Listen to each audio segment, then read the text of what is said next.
Hepinize yeniden merhabalar. Merhabalar arkadaşlar. Biliyorsunuz çok yakın zamanda bizim yaz sezonumuz başlayacak ve oteldeki işlerimize biraz odaklanmak zorunda kalacağız. Ve ondan önce dedik ki bu girdabın içine düşmeden evvel bir kaçamak yapalım, bir hava değişimi yapalım. Küçük tatil yapalım. Bir nefes alalım dedik ve çok sevdiğimiz bir şehir olan İzmir'e gidiyoruz. İzmir'e gidiyoruz.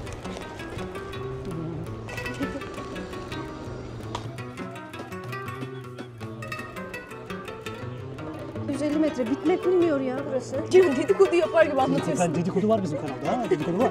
Yetişemiyorum ben. Yetişemez. Gazı verip hemen oturacaksın.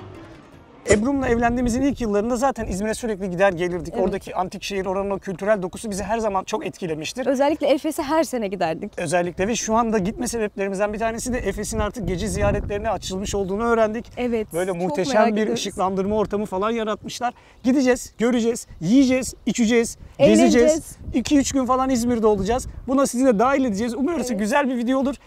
2 saat var şu anda yola çıkmamıza. Işınlanma yoluyla gidiyoruz. 2 saat sonra İzmir'deyiz efendim. Hızlıca. Hadi gidelim. Hadi. Aşkım benim için neler olması gerektiğini söylüyorum sana. Evet. 1. Boyoz. 2. Çiğdem. 3. Şort mayo. Belki denize de gireriz. 4. Bir tane de İzmir Gezi Rehberi defteri lütfen.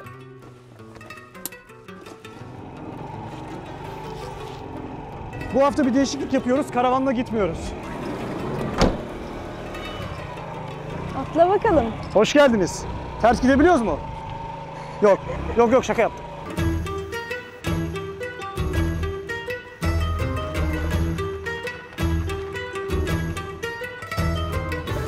Motorla da gitmiyoruz. Cihan Kaç numaralı Özdemir, beyefendi? Ebru Özdemir. 10-11 olması lazım. 10-11 bakalım. Cihan Özdemir'le Ebru Özdemir. Ebru Özdemir. İyi günler, hayırlı yolculuklar. Sağ olasın, kolay İyi gelsin. günler, sağ olun. Nedir heyecan durumu 10 üzerinden? Valla bayağı heyecanlıyım ya. Böyle sanki Bali'den sonra ilk defa tatile çıkıyormuş gibi Değil mi? hissediyorum. Kaç gün kalırız? Aşağı yukarı var mı plan? Bilmem 3-5 gün kalırız. Bakacağız. Şimdi bir tost yiyeceğiz burada. Ondan sonra yola çıkacağız. Bu yolculuğu karavanımızla yapmadık. Çünkü büyük şehirlerde karavanla dolaşmak çok akıllıca değil biliyorsunuz. Bir de öyle kısa vadeli tatiller yapıyorsanız trafik derdi var, konaklama derdi var. Ondan otobüsle gideceğiz ve orada motor kiralamayı planlıyoruz. Evet yani böyle yaz da geldi efil efil gezelim istiyoruz. Hava nasıl olacak onu da bilmiyorum. Sen üstüne bir şey aldın mı? Aldım. Ben de aldım. Bakacağız, göreceğiz. Sağ olasınız.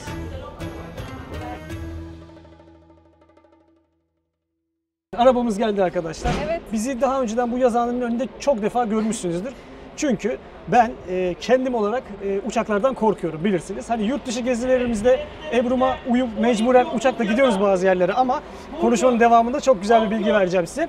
Yurt içi gezilerimizde her zaman otobüsü tercih ediyoruz ve Kamil Koç'la gidiyoruz her yere. Çünkü Türkiye'nin en köklü bak say bitmiyor bak. Türkiye'nin en köklü firmalarından bir tanesi taşımacılıkta Kamil Koç. Güvenli ve konforlu yolculuklar sunuyor bizlere. Bu zamana kadar hiçbir aksaklık yaşamadık değil mi yolculuklarımızda? O yüzden Kamil Koç'tan şaşmıyoruz bu yurt içi gezilerimizde. Şunu öğrendik, Kamil Koç'un yurt dışı seferleri de varmış. Bizim gidip görmediğimiz Balkan ülkelerinin bir kısmına gidiyorlarmış ve daha da artacakmış bu destinasyonlar. Şu anda İstanbul'dan Romanya'ya, Bükreş ve Köstence'ye git gel sefer yapılıyormuş. Yine İstanbul'dan Bulgaristan Sofya'ya ve yine İzmir'den Bulgaristan Kırcaaliye seferleri varmış. Bu seferleri de mutlaka bu Balkan turlarında değerlendireceğiz önümüzdeki dönemlerde. Kardeşim merhaba. Hoş bulduk. Nereden ineceksiniz? Basmane'de ineceğiz galiba. Konağa gidiyoruz ama biz. Doğru mudur? İzmir'de garajda indikten sonra servislerimizi kullanarak gidebilirsiniz oraya. Yani büyük Servislerimiz otogarda mı var. ineceğiz? Evet. Ha, tamam. Bizim tesisimizde indireceğiz. Oradan servislerimizi Yolculuğumuz başlıyor. Hoş bulduk. Sağ olasın. 11-12. Cam kenarı benim tabii ki. Uyuyacak mı? Yok ya. Yolun tadını çıkaracağım. Uyuyanlar geçer buraya. 7 uyuyanları göreceğiz mi Selçuk'ta? Gideriz Cihan. 7 uyuyanlar mı var? Seni onların yanına iliştirelim işte ya. Takılırız. 8. uyuyan. Bir sonraki ay gelir alırım. Golden things.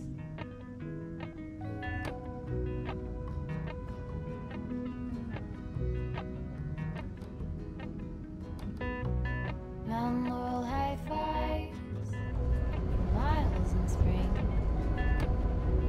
Rain, trout, and hummingbird wings. Golden, I'll follow only golden. Aydın'a geldik. Mola yerindeyiz şimdi. 15 dakika dışarıda. Hava alalım, biraz dolaşalım. Evet, ayaklarımız açılsın. 1 saat, 1,5 saat kadar yolumuz kaldı. Evet. Saat şu anda 5. Haydi inelim o zaman. Onun yanına bir şey diyecektin. Şeş falan gibi. Şu anda otobüs yolculuklarında verimliliğim düşüyor biraz. Şair yanım gidiyor, uykulu taraflarım öne çıkıyor. Evet, benim de çok uykum geldi.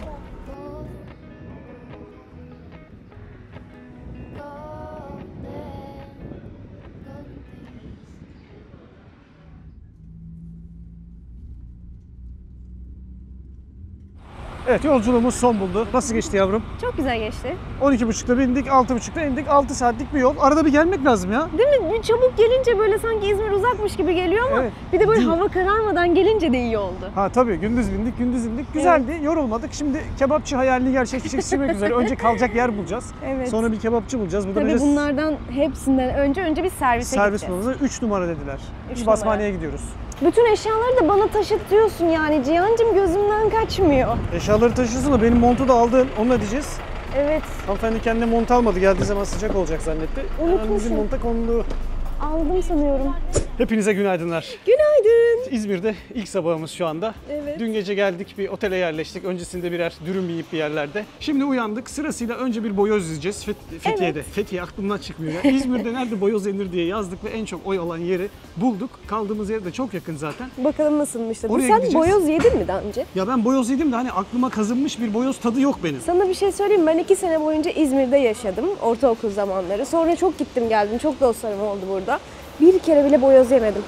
Ama küçükken başka sevdalardasın ya. Saklambaç, kız kaçıran, torpil Tabii. atma falan derken. Neyse acısını çıkaracağız bugün. Küçüklükte yapamadığımız ne varsa şimdi İzmir'de bugün yapacağız. Boyoz yiyerek güne başlıyoruz. Hadi o zaman.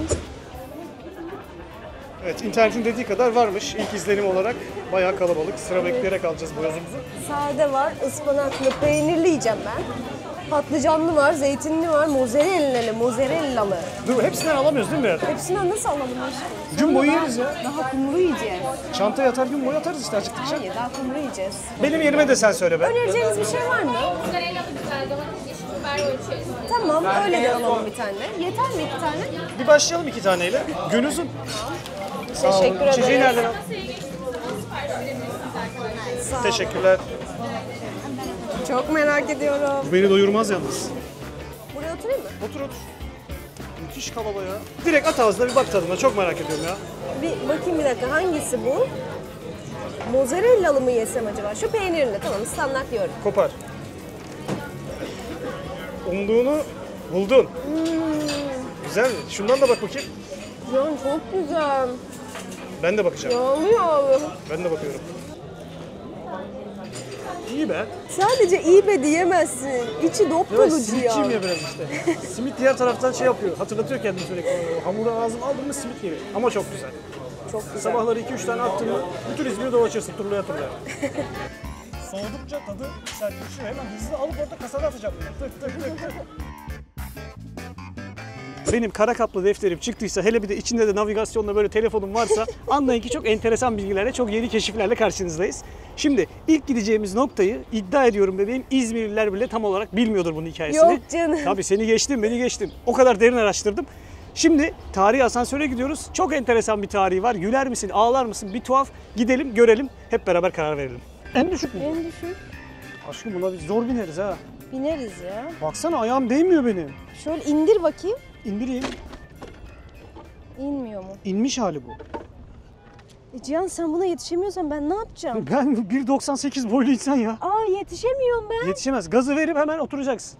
Cihan Kız oturamıyorum Düşmez. da. Biz normal skutura mı dönsek?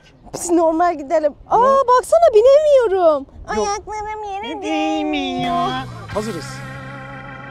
Şu tasmayı da Bunu da- bağladık mı? Hiç sevmiyorum ya. Ebru bunu sevmiyor pek evet. Arkada çok rahatsız oluyorum. Lan! Lan gazı basılı kaldı ya bunu. Lan! Ya bunları nasıl eğitmişler? Bak gazı basılı kalıyor, kendi kendine gidiyor. Haydi atla.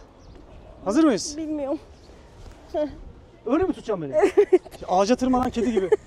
Hadi çıkıyoruz. Düşme. Aşkım düşersen kamerayı... İyi misin?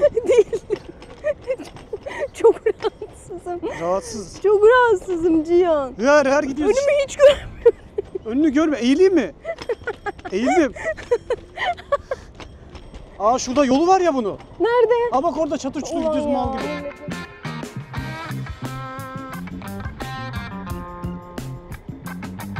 6.8 kilometre. Önüne bak, önüne bak. İlla bir deniz görünce yok arkadaş. Ama çok kötü, denize baksana ya. Ha, yol bitti. Bundan sonra yüzüyoruz.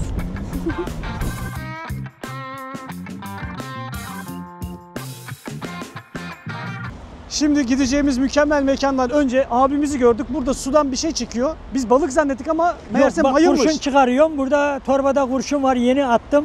He. Bir 20 dakika oluyor. Bunu sen kendin mi yaptın? Bunu ben kendim yaptım. Böyle bir aparatif kurdum. Böyle atıyorum. Oltaya takılan kurşunları misineyle beraber hem denizi temizliyorum Evet. hem de kurşunları Kurşun alıyorum. toplamış oluyorsun. Değerlendiriyorum. Ne güzel. Kimseyi zehirlemiyorum. Zehirleri Mükemmel abi. kurtarıyorum. Kendi çapında doğaya bir katkın var baktığın zaman. Kendi çapımda Hem bir kendi saygı ekonomine. gösteriyorum. Mükemmel. At Evet. abi bakalım çekecek misin şansına be. Gerçi bizim şansımızla çekemezsin ya. Bir dene. Aman Olsun ya. arada kendim de gidiyorum. Yok o gitmem. Gitme gitme. Daha su soğuk. Hadi bakalım ya. Deminden bir çıkardım 10 tanesi birden geldi. Bakayım. He. Daha yeni geldim ben de. Ha bak. Bunlar hep işte milli değerler yani. Suda haşamat oluyor gidiyor. Waterworld Kevin Costner.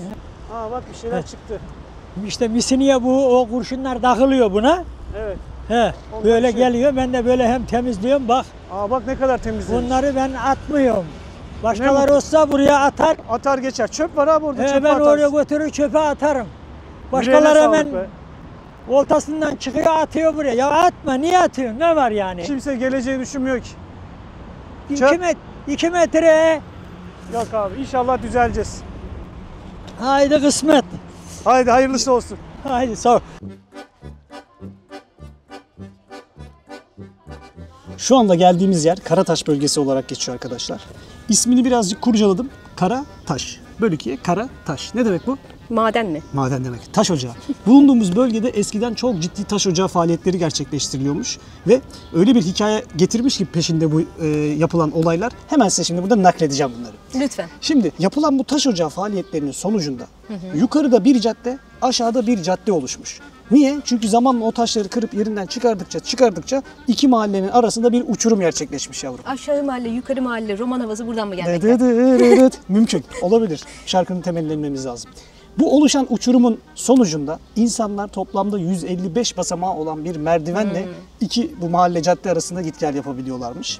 Ve o dönemin çok ünlü tüccarlarından bir tanesi aşağıda otururken bir tanesi de yukarıda otururken bu yukarıda oturan tüccarın babası o 155 merdiven basamağından aşağı inerken düşmüş ve ayağını kırmış. Geçmiş olsun efendim. Geçmiş olsun tekrardan.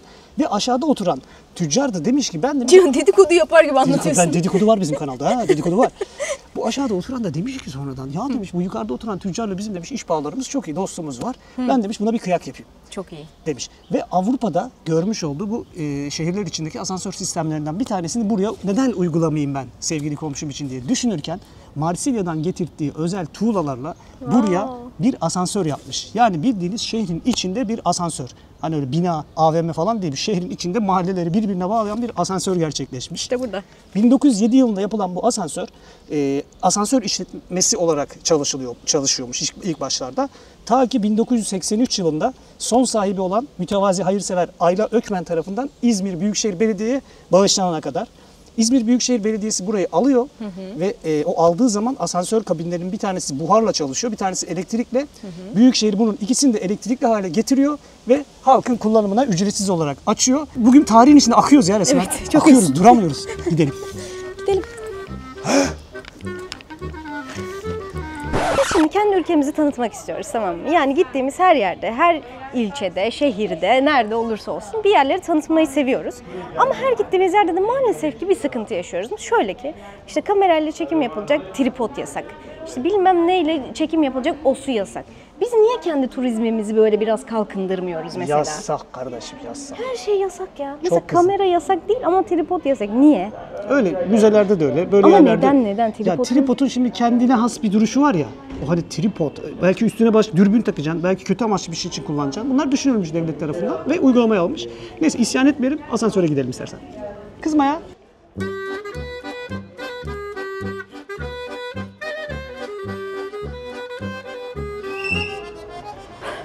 Korktum. Sert basmayacağım bunu. 1907'de yapılmış bu, unutma yavrum. Aynı şekilde mi duruyor peki? Valla şunlar Marsilya'dan gelmiş diyorlar. Aynı bir şekilde duruyor artık. Başka bir şey mi yapıldı? Yani kaç dedin? 1907. 1907'de bu asansör mü varmış burada? Yani bu 1907'de yapılmış işte. Daha sonra yenilemeler, düzeltmeler, buhar sistemi elektriğe dönmüş falan. İlla ki daha başka yenilemeler de olmuştur. Evet. Burada böyle güzel bir İzmir haritası.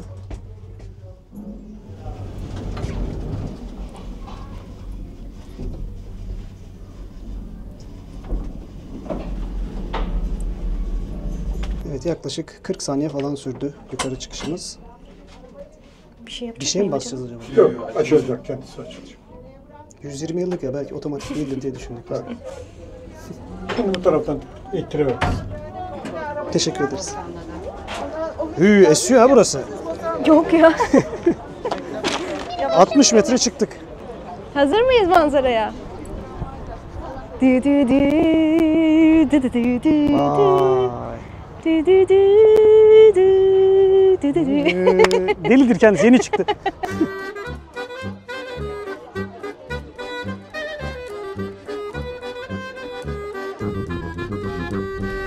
Şurası böyle bir çizgi gibi. Şuradaki evler. Değil mi? Baksana. Evet. Evet. Güzel şehirsin be İzmir.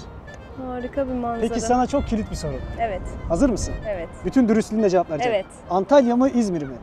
Ya şimdi ikisi de farklı yani. Ama İzmir'e uzundur gelmiyoruz Evet, ya. bayağıdır gelmiyoruz ama yani Antalya bir başka ya galiba. Evet, 200 kilometre, İzmir 400. O bahsettiğimiz uçurum da bu. İşte üst mahalle, alt mahalle. Aradaki asansör. Eski merdivenler nerede acaba Ebur? Burada merdiven olması lazım, 155 basamaklı. Cihan bir şey söyleyeceğim. Buradan o adam iyi sadece ayağını kırarak kurtulmuş. Duvarlarda her yere yazmıyor. Yani İzmir'in nüfus müdürlüğü buradan herhalde alıyor. Bilgileri buradan çekiyorlar. Cem Batuhanlar mı istersin, Göksüz Ağalar mı? İdrak ettiğimiz son durum şu arkadaşlar. Şimdi burada o 155 basamaklı merdiven dediğimiz olay sadece tek bir merdiven olarak değilmiş. Bu Evet. mahalle arasında 3-5 bölmüşler böyle parseller. Oradan merdivenler aşağı iniyormuş. Yani tarihi bir merdiven yok. Tarihi asansörü görseniz yeter siz geldiğinizde. Biz merdiven diye çünkü nerede ne var hepsini dolaştık buraların da merdivende yok. Tarihi merdiven bulmak zaten biraz aptalca galiba değil mi? Şuradan kayayım mı? Tam kaymalık evet. Kayacaksın da durabileceksin mi? Şurada dururum işte. Hiç taşkınlık yapmasak mı? Kayayım mı? Kay. Telefonunu al. Kayacaksın ha? Bir hastane falan baksaydık önce navigasyondan. Yatarak. Aşkım yapma ya. Yapmayayım. Yapma yapma. Örnek olacaksın insanlara bir de yapsınlar. Dur bakayım ben kayayım. Tut. Cihan düşme.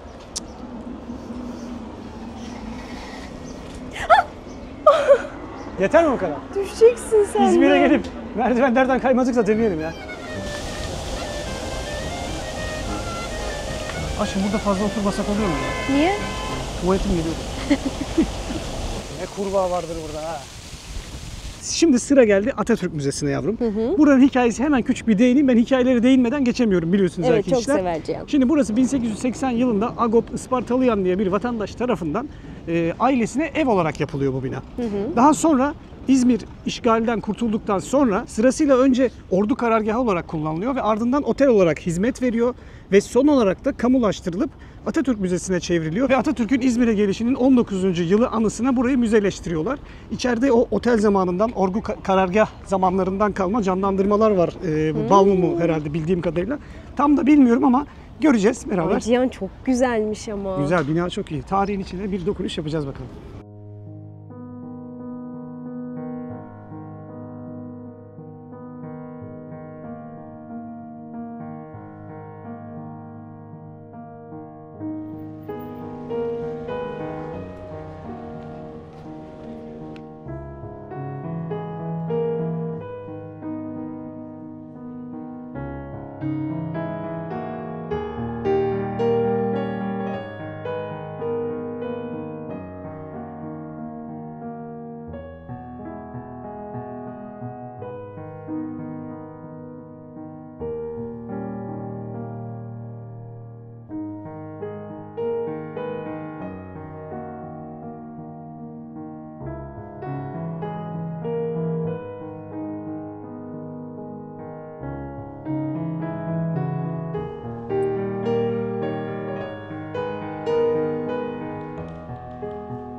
Atatürk'ün kıyafetleri Cihan.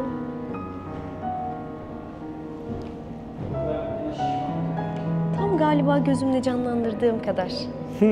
Evet.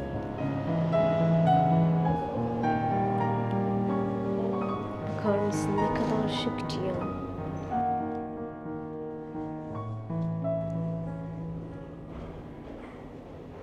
Berber odası. Berber ovası, berber ovası.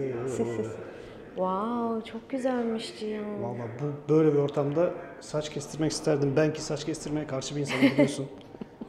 Kestirirsin ama ya. Kendini yakışıklı görüyorsun çünkü böyle binada.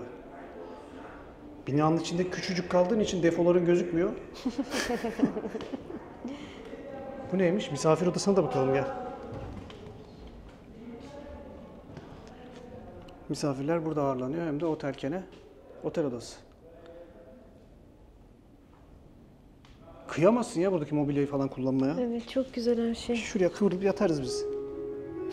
Eğer İzmir Atatürk Müzesi'ni gezmek isterseniz 8.30'da açılıyor, 5'te kapalıyor. Bence mutlaka gelin bir görün burayı. Gerçekten o tarihin içindeymiş gibi hissediyorsunuz çünkü. Ben çok beğendim. Evet, kocan seni güzel yerlere getirir. Rahat Evet, ol. beğendim. Arkadaşlar kampanya hızla devam ediyor. Evet abi. Fikret kardeşimiz elinden geleni yapıyor. Kampanya yok, çekiliş yok, kura yok. Seçeceksin, alacaksın, gideceksin. Kampanya var mı yok mu? Kampanya yok. Kampanya devam ediyor. Çekiliş yok, kura yok arkadaşlar. Eyvallah.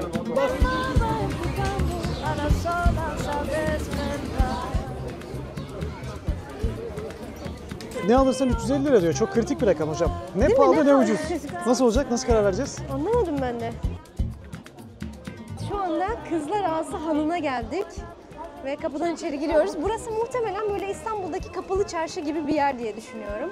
Direkt hatta girişi de onu anımsatıyor değil mi? Evet. Sadece kapıdan giriyorsan hatta oraya girdiğini sanarsın.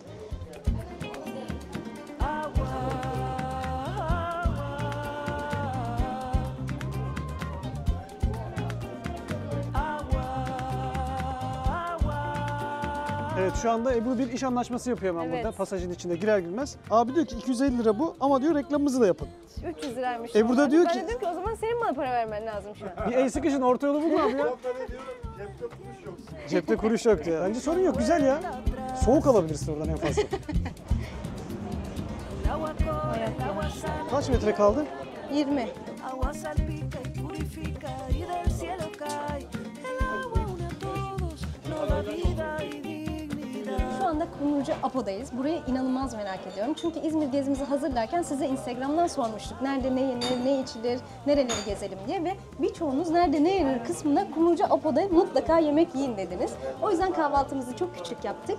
Kahvaltıdan sonra da bayağı aslında bekledik. Evet. Ve şimdi kumru yiyeceğiz. Kapıya böyle menüyü asmışlar. 1, 2, 3, 4 sucuk, salam, kaşar, maşar böyle sözleri duymuyorsunuz. Hiç uçuşmuyor. 1 diyor, 2 diyor. Bana bundan verdi, 2'den verdi, 3'ten verdi. Müthiş kolaylaştırıyor. Sen kaçtan yiyeceksin? Ben mesela 1, 2, 3, 4, 5 yiyeceğim. O kadar diyorsun ha. Bayılmayayım bir tane daha yiyeceğim. Çok güzel. Özellikle salçası çok güzel. Fit bir vücut isteyenler için çok küçük bir tüyo vereceğim. Ardından İzmir'in simgesi olan şu saat kulesinden bahsedeceğim sizlere. Ola ki göbek yağlarınız veya sırt yağlarınız artık nereniz yağlıysa bundan kurtulmak istiyorsanız arkadaşlar şöyle yaklaşık 7-8 kiloluk çanta yapıyorsunuz. Onu mesela önce sırtınıza takıp böyle bir yürüyorsunuz 1-2 saat falan. Bütün sırt yağları olduğu gibi bırakıyor kendini. Bunu haftada birkaç defa yaptığınızda kendinizdeki değişikliği göreceksiniz. Özellikle göğüs ve de Ya Cihan ne anlatıyor ya?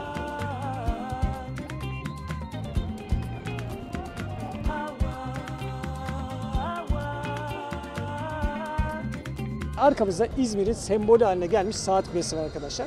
Burası 1900, ben yine tarih bilgilerine girdim. Karakap defter de burada çaktırmadan. 1901 yılında Abdülhamit'in tahta çıkışının 25. yılı olması lazım. Bunun kutlanması amacıyla yapılmış ve o dönemde birçok saat kulesi yapılmış Osmanlı, Türkiye topraklarının içerisinde birçok noktaya. Ama bu onlardan ayrı bir yer kaplıyormuş. Çünkü bunun estetiği ve bunun zerafeti diğer saat kulelerinde verilememiş ve en güzeli bu imiş. 80 metrekare bir zemin üzerine yapılmış ve 4 katlıymış burası Ebru'cum. 25 metreden oluşuyormuş kendisi. Ve burayla ilgili çok söyleyecek bir şey yok işte. Estetiği güzel böyle Çok bir saat güzel kulesi. gerçekten. İzmir'in de simgesi haline gelmiş. Saat şu anda 4.30. Biz gitmek istediğimiz birçok yere gidemiyoruz. Geç kaldık. Çünkü çok büyük şehir tabii ki. Gez gez bitmiyor.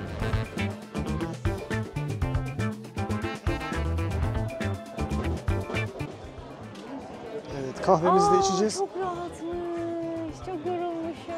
Kendimize getirir mi bizi bu kahve? Feci yorulduk Bence. ya. Çok yorulduk, evet.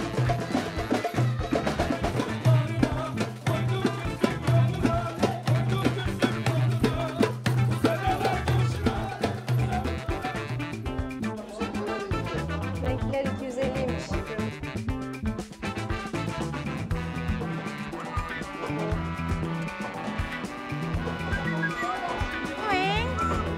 Evet, günün kapanışını ne kazandibi mi yiyeceğiz? Kazandibi yiyeceğiz. Kazandibi tatlısı yiyerekten yapacağız. Aslında günü biz bundan 2,5-3 saat önce kapattık. Bizdeki şalterler indi ama şu anda zombi modda ilerliyoruz artık sokaklarda. Yorulduk, iyi O yorulduk. tatlı şimdi bizi tazeleyecek Cihan'cığım. Hadi bakalım inşallah. Evet, ne yiyoruz? Ne yiyoruz, nasıl yiyoruz, nasıl oluyor burada? Şimdi burada meşhur kazandibi ve süt tatlıları var. Tamam, Ne istersek. Ben diyorum ki kazandibi yiyelim. yiyelim. Sen ne dersen ondan Şöyle yiyelim. tepside falan yersek hatta Merhaba. çok güzel olur.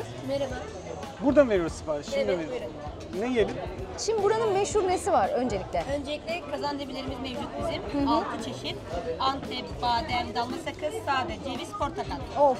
En meşhuru da sade, badem ve Antep'tir. Ben Antep'i severim. Nasıl Ben de- oluyor? Porsiyonlar ne kadar büyüklükte oluyor? Porsiyonlarımız büyüktür, 2 kişiye de yetirebilir. Ama o Antepli sevmez. Nasıl yapacağız? Antepli de yerim aslında. Böyle tepside mi getiriyorsunuz? Örnek veriyorum, porsiyonlarımız mesela bir tepside 12 adet var. Örnek veriyorum, 1-2 tane kaldı mı tepside sunum yapıyoruz. Sonuçta kazanda yenir. Tepsi geldi bize. 2 badem, uygun mu sizin için? Bademli mi yiyoruz? Ben hepsini yerim. Bence Antep'i unutalım, bademli yiyelim. Hemen nasıl döndün demin Antep diyor. Hadi bakalım. Yani Vay Teşekkür anasını sayın ederiz. seyirciler. Buyurun. Sağ olasın. başka bir isteğiniz var mı? Çay alalım. Beğenirsiniz. Bir Sağ olasın tane çay inşallah. alalım. Teşekkür ederiz. Bu bize çok olmaz mı ya? Ben yerim. Bayağı iyi. Çok iyi. Ağzımda büyüyor ya.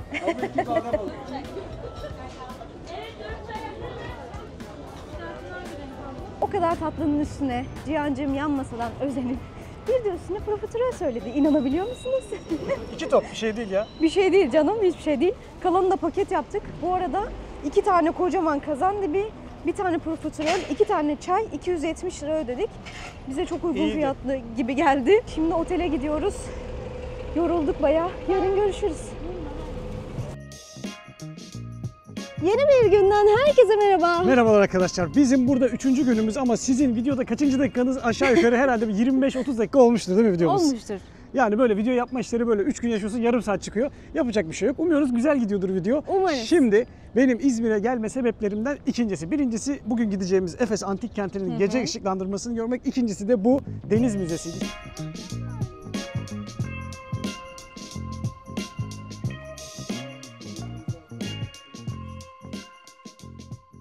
Burada deniz kuvvetlerinin Türk halkına Türk denizciliğini anlatmak istediği, işte tarihini, kültürünü, envanterini tanıtmak istediği bir sergi var, bir sergileme alanı var ama gemiler sergileniyor burada. Burada bir denizaltı, bir helikopter, bir fırkateyn ve bir de hücum bot göreceğiz. İçeride Wow. canlı canlı gezeceğiz bunları.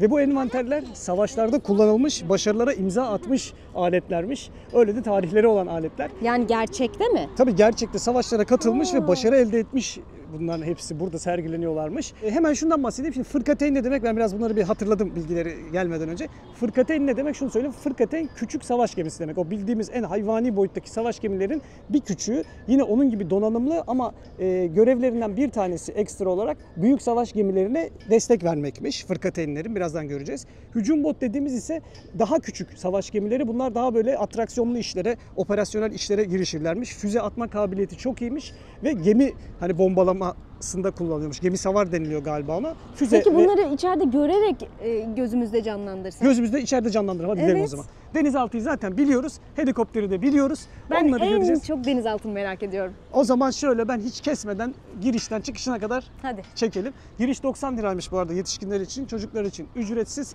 ve de giriyoruz.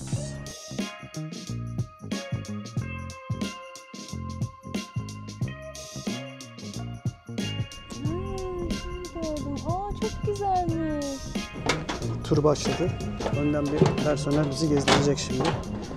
İlk başta fırkateyn'e bindik. Bu savaş gemilerine destek veren büyük savaş gemisi. Bu fırkateyn 2005 yılında görevden ayrılıp buraya getirilmiş. İçinde hala personel var dedi değil mi arkadaş? Evet. Cem şuna bak. Birazdan oraya geçeceğiz, dur. Sırayla. Evet, şu anda geminin içine girdik. Biz bundan taktık Bali'de. Kova versiyonu. Sol tarafınız polis bürosudur. Gemide disiplinleri bozan personelin adli işlemleri burada yapılmaktaydı. Sağ tarafınız gemi aktif haldeyken kantin olarak kullanılmaktaydı. Hemen karşısında berberhane bulunmaktadır. Gemilerde kapılara kaporta denilmektedir. Kaporta geçişinden sonra sağ tarafınızda kalacak olan alan revirdir. Hastalanan mürettebatın hastalıkların teşhisi ve tedavisinin yapıldığı yerdir. Çok iyi değil mi Cihan ya? Evet. Böyle bir yerlere giriyorsun çıkıyorsun. Her tarafta bir şey. Odalarına bak. Gemi yolculuğu yapası geliyor değil mi insanın? Evet çok Ne güzel. zaman yapacağız? Bilmiyorum ki. Bir Antarktika patlatalım seninle be. Ama çok karışık ya. Her Evet. taraf birbirine benziyor. Bu da gemiyi öğrenene kadar askerlik biter ya.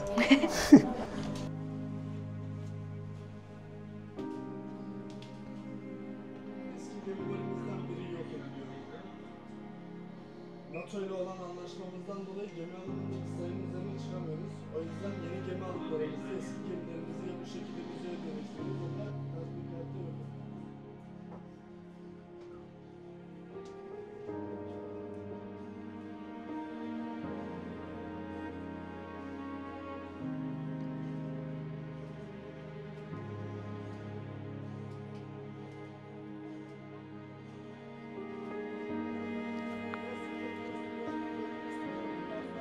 Değişik yani böyle gerçekten o anın içinde sanki herkes durmuş ve sen buraya geziyormuşsun gibi. Burada ne oluyor?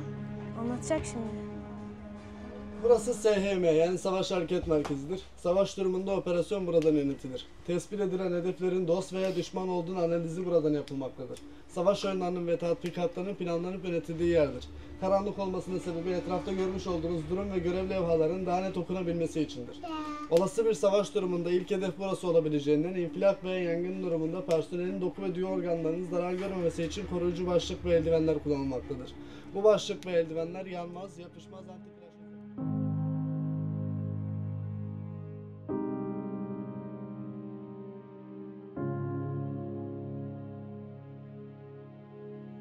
Denizaltı bu savaş gemisinden daha küçük olacakmış. Burada çok fazla bir şey idrak edemedik çünkü o kadar büyük ki sürekli böyle labirent havası var içeride.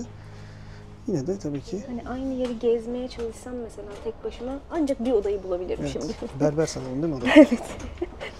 Önünden geçtik şimdi çünkü. Can hazır mıyız? Baksana daha gemi gidiyor, biz buralara gitmedik yani. Bu arada kapalı alanda duramazsanız eğer hiç girmeyin dediler. Evet. Bayağı da böyle eğilmemiz falan gerekecekmiş.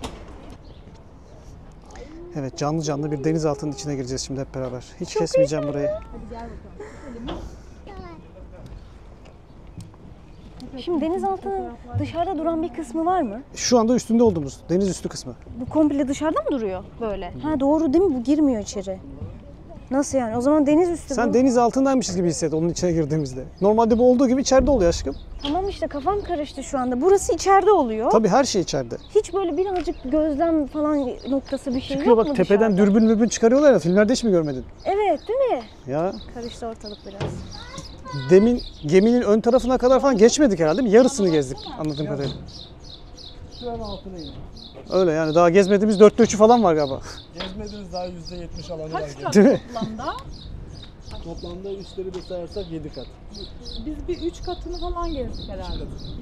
2 mi? Evet ilk denizaltı deneyimimizi yaşıyoruz bakalım. Korkuyor musun? Yok be, heyecanlıyım.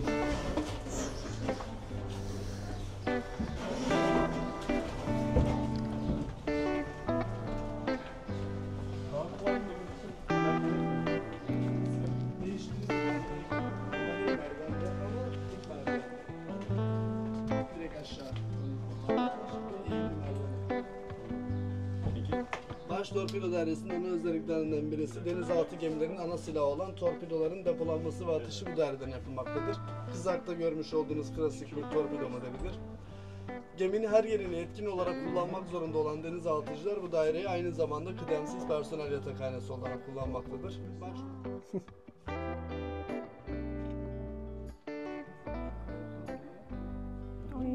Arkadaşlar dışarısı şu anda.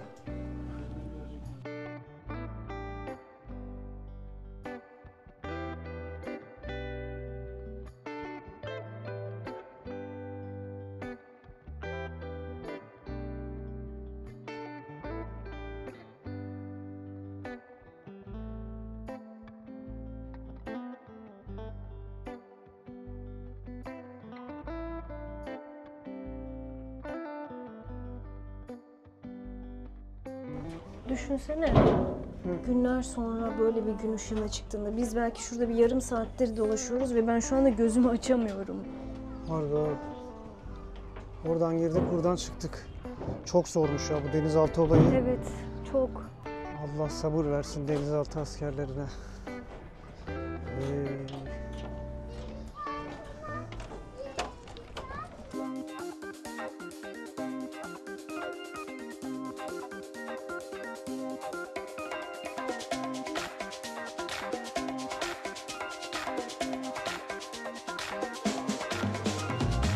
Evet, şu anda araba müzesinin önündeyiz. Ben içeriği çok merak etmiyorum açıkçası. Arabalara çok merakım olmadığı için. Bir de biz Bursa'da gitmiştik zaten böyle bir müzeye. Orada ben bir tatmin olmuştum. Yetiyor yani bana böyle. Ya o Bursa'da Tofaş arabalarıydı. Eski işte Öyle Toroslar, Tempralar, Kartallar. Burada da işte dünyanın bütün ülkelerinden üretilen arabalar zaten bu yer arada bir şey sergileniyor. söyleyeceğim. Dışarısı inanılmaz görünüyor yani. Evet, şık bir yer. Bu Şık. şeymiş, büyük bir iş adamının galiba araba koleksiyonunu sergileyişiymiş burası müze olarak. Yani. Pazartesi, salı günleri kapalı. Diğer günler saat 10 ile 5 arasında giriş yapabiliyorsunuz. Bakalım kaç liraymış giriş. Bakalım.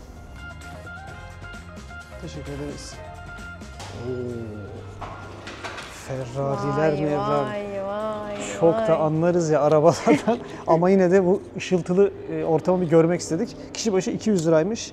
Biz kapanmasına 25 dakika kala geldik ama yapacak bir şey yok. Gelmişken girmeliydik. Dokunabilir miyiz bari? 25 dakika kalacağımız için. Saçmalama Cihan, dokunulmaz. Alfa Romeo. Alfa Romeo, daha ismini söyleyemiyorum arabanın. Şimdi bütün hepsini gezdikten sonra Evet. bana istediğin arabayı söylüyorsun. Tamam, gezelim tek tek görelim. Manifestleyeceğim. Tamam, gel be. Şunlara bakalım yavaş yavaş. 1962 modelmiş Ebru bu. Çok güzel. Niye eski arabalar bu kadar şık? Evet. Eski mühendisler daha zekiymiş herhalde. Cihan bu ne? Üf. Cadillac mı diyorlar? Ne diyorlar? Sadri Alışık arabası değil mi ya bu? Ay inanamıyorum. Cadillac aynen. Çok güzel. Victor şu da. Custom Eldorado. 1957 model. 57 model. Cihan inanılmaz Güzelliğe güzelmiş bak bu ya. ya. Ya eskiden bunlar araba gibi değiller ama değil mi? Sanat eseri gibi ya. Profiterol buzlu pasta. Şuna bak. Bunu çok beğendim. Trump. İyi ki arabaları sevmiyormuşum ben de. Ama bunlar araba gibi değil ki. Evet Cihan, yani böyle bir bayağı bir sanatçının bir eseriymiş gibi şu an. 1960 model. Devam. Çok şık arabalar ya. Çok güzel hepsi. 62 model. Trump. Evet, şu anda izleyen herkese şöyle bir gezdireyim, tamam mı? Bir dakika. Şöyle gezdiriyorum. Kendi aracınızı seçin siz de. Yorumlara yazın. Ben şu arabayı beğendim, benim olsun deyin. Bakarsınız olur. 250 beygir diyor şu arabaya. Bu hayvan gibi gidiyor demek ki. 200 kilometre hız diyor. Bu Kort diye bir marka. 1937, 134 adet üretilmiş bu arabada. 8 silindir, 5200 motor, Stutz diye bir araba. Üf. Packard. Cihan, senle benim 6700 arabamı adet. buldum. Ne? Seninle benim arabamı buldum. Hangisi? Geliyorum. Şu senin, bu da benim. Evet, burada da baba olduk. Kendinize, çocuğunuza. Jaguar. 1957 model Jaguar'ı geçiyoruz şu anda. Şu siyah olan. Yeni bir şey öğrendim. Neymiş? Jaguar'ların sesi orijinal Jaguar'dan alıntılıymış. Hayvandan. Evet. Vay be. Böyle o çalıştırma sesi kır kır kır. Naşhale sesi diye gibi. bir araba. Şu. Ben bunların markalarını bile bilmiyorum ya. Ay şunun renginin güzelliğine Porsche biliyorum. bak. Evet, bu çok iyi, baksanıza. Tam bir pasta ya. Kaiser diyor. Alman İmparatoru Kaiser'ten mi geliyor bu? 90 beygir. Cihan'cığım, 435 adet üretilmiş bundan. sana bir sürprizim var. Nedir? Wink wink. Ben de dedim mum çıkaracak, koyacak da üstüne üfletecek. Biz bu müzeyi internetten gördük. Aslında planımız içinde yoktu. Son dakika gördük ve gidelim mi gitmeyelim mi diye düşünürken şu önümüzdeki Batman'in filmindeki motosikletin burada sergilendiğini duyduk ve Ebru da sağ olsun beni kırmadı. Geldik buraya kadar. İzmir Torbalı'dayız şu anda arkadaşlar. Bu arada müze Torbalı'da ve işte bunun için geldik buraya. Batcycle. 1966 yılındaki Batman The Movie filminde kullanılmış bu. Bak filmde bak geziyor bak. Şu motor işte. Aa, çok iyi. Sen bu motoru nereden buldun getirdin be? Müthiş bir şey, mühendislikler. Bakar mısın? Plastik her şey. Batman'in sembolüne bak şey.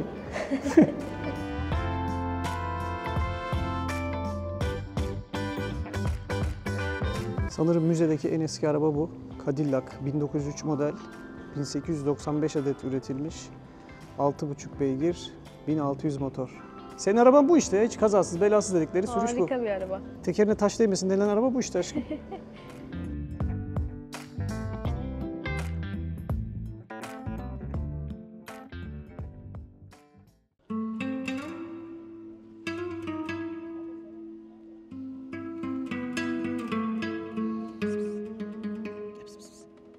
Efes Antik Kenti neden önemli? Sence neden önemli? Neden önemli? Şimdi benim için böyle bir ülkende böyle bir antik kent var. Nasıl önemsiz olabilir ya ki? tabii ki çok önemli ama işte vakti zamanında hele bir de turizm mezunuysanız burayı size öyle bir anlatıyorlar ki Efes, ananızdan babanızdan çok Efes'in adını duyuyorsunuz. O şekilde o beyninize giriyor. O bir şekilde önemli hale geliyor. Bu işin şakası. Efes'in önemi şu arkadaşlar. Doğu ile Batı arasında o antik medeniyetlerden bence hala bu zamana kadar bir köprü görevi görüyor bu antik şehirler içerisinde. Ve o anlamda siyasi ve ekonomik olarak çok değerli bir yer aslında burası. Eski bir Luvi şehri burası. Bu Luvi, Hitit, Likyalılar falan antik uygarlıklar zamanından kurulmuş. Ta bu zamana kadar bir sürü işte burada işgaller olmuş. Persler, İyonlar, Hititler falan filan derken son hali bu. Şu anda İzmirlilere ait. Şu anda biz de son durumda bakacağız. Yıllardır geliyoruz buraya. Sürekli bir şeyler değişiyor. Bak mesela burada vinç var. Yani bir çalışmalar, bir restorasyonlar sürekli devam ediyor burada. Evet, biraz evvel burada rehberli bir gruptan Hiç onu karıştırma. aldığımız bir bilgiyi vereceğiz size. Çok Onu orijinal bir bilgi. karıştırmıyoruz. Hayır. Bu Ebrum'dan size tabii yorumlanarak gelecek bilgi. Nedir bilgi alalım? Bir şehrin nüfusunu anlamak için o şehrin klasik tiyatrosunun kapasitesini, yani burası mesela kaç kişilikti? 24 bin kişi. 24 bin kişilik çarpı 10 yapıyoruz. Yani 240 bin kişilik 240 nüfusu bin varmış ediyor. buranın. Matematik bayağı iyiymiş sizde. 240 bin değil mi? 240 bin kandırdım. Değil mi? Ama 240 bin, 239 bin 999 kalıyordu bak demin. Arkadaş düşse. Ayaküstü bilgi aldık ya hocadan. Efes'te ayakta kalan, görülmeye değer diğer şeylere gideceğiz şimdi. Değerleri görmeye gideceğiz diyelim. Şimdi gördüğümüz amfitiyatrosu zaten buranın artık simgeleşmiş güzel yapılarından. Birazdan gideceğimiz Celsius Kütüphanesi yine çok ünlü, müthiş bir mimarisi olan eski bir kütüphane. Daha sonra yamaç evleri göreceğiz. Yamaç evler bundan bir 10-15 sene önce falan yoktu diye hatırlıyorum ben. Yani benim burada git gel yaptığım dönemlerde orayı görmemiştim veya girişi ücretli olduğu için şu anda belki o zamanlar param yoktu. Ondan belki göz ardı ediyordum. Ama şimdi gireceğiz. Yamaç evlerin şöyle bir hikayesi var. Böyle sıralı kat kat şeklinde Efes'in zamanında varlıklı ailelerinin yaşadığı villaları kazmış çıkarmışlar. Böyle Çin'i, seramik işleri falan, motifler. Güzel bir ortam. Gidip bakacağız oraya. Kütüphaneyi gezeceğiz. Ondan sonra bakacağız. Hanlar, hamamlar, aklınıza ne gelirse buradayız yani. Gece kaça kadar buradayız? 12'de kapanıyormuş, 12'ye kadar buradayız. Sabaha kadar buradayız yani. sabaha kadar buradayım, sabaha kadar buradayım. Burada ilk evlendiğimiz sene fotoğrafımız var bizim. Tabii ki yavrum, kocan seni zamandan nerelere götürüyormuş. Evet, evlendiğimiz sene de buraya gezmiştik. Sonraki sene de. Hiç romantik Ama sanki değilmişim böyle ben. şey gibi. Niye canım, çok güzeldi. Bak hatırladım işte. Ama şöyle bir şey var. Bunlar bak. basit numaralar yavrum. Yani yeniden artık farklı bir güneşte mi görüyorsun, farklı bir açıda mı görüyorsun? Sanki ilk defa görüyormuşsun gibi de heyecanlanıyor insan yani. Evet, çok güzel. Celsius Kütüphanesi burası işte. Biraz önce bahsettiğimiz. Böyle müthiş bir mimarisiyle hala ayakta kalmış, ne güzel. İçerisi biraz yıkılmış ama o kadar olacak ya.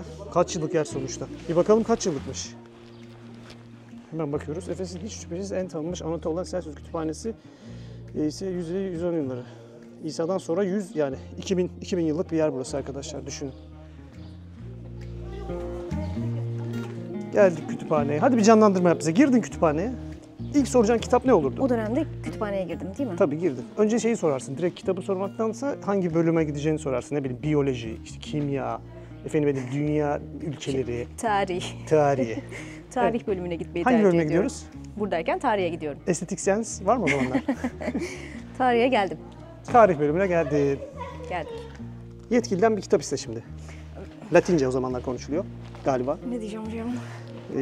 Bir tane kitap iste ya, tarihle ilgili hangi kitap istiyorsun? Bilmiyorum. Efendim merhabalar. Merhabalar. Merhabalar. Tarih bölümüne geldim herhalde, değil mi? Henüz yazılı tarihe geçilmemiş. O yüzden tarih bölümü kapalıymış aşkım. Ne kadar güzel Cihan. 2000 yıllık o yazılar. Çok tuhaf.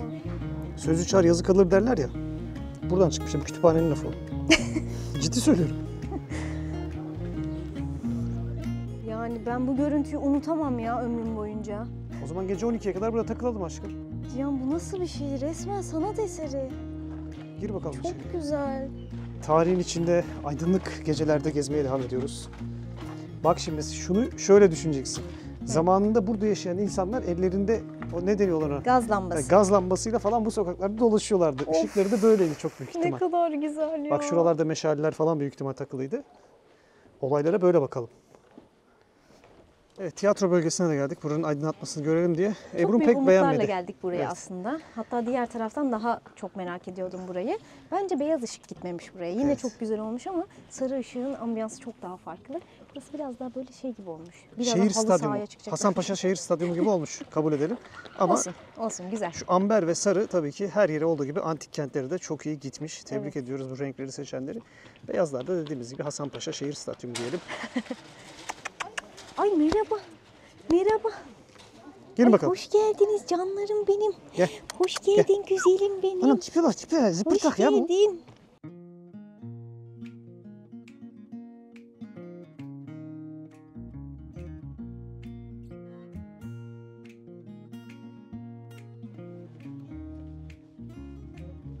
Bay.